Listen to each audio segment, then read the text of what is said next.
Challenge yourself to become a better photographer in 30 days.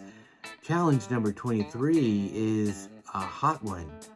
Or it could be a cool one. It depends on the weather.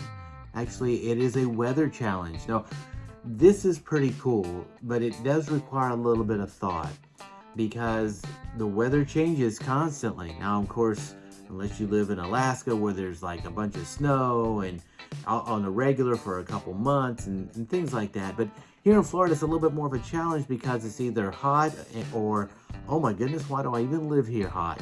So one or the other.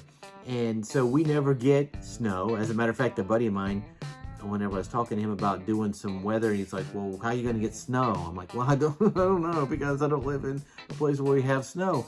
But the point is, try and shoot the weather that is in your area, first of all. You don't have to go somewhere exotic, like Georgia, or someplace where they have weather that you don't have, but shoot the weather you do have.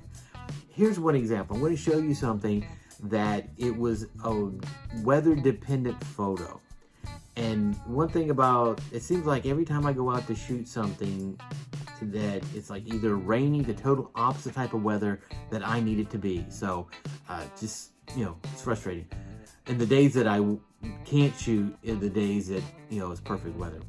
But here, this photo here, I call it the Sahara Storm, or Sahara Storm, because here in Florida, we get to see the effects of dust storms that come off of the coast of Africa, and it creates a beautiful orange, yellow sunrise, and sunsets as well, that you can are really beautiful, something I don't see anywhere else.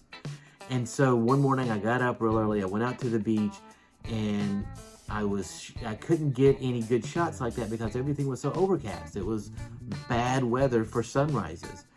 So I was like, you know what, I'm not gonna make this a wasted trip. So I kind of turned and I realized right there is the Cocoa Beach Pier, and that's where this photo came from. You see, I took that dark photo and I made it black and white, so it automatically becomes art. And so the other thing is, you see the clouds in the background. It really is something. I love having clouds like this in my photos because it just shows power. It shows kind of a little threat, and really how insignificant we can be because we can't stop the weather. We can't stop those things. We can only hide from them.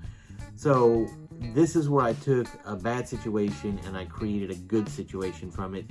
And it was based on weather. I was catching the effects of weather, even though it wasn't the effects that I was originally looking for. So go out, get in the weather, be careful, as always, stay dry as you can, and challenge yourself to become a better photographer every day.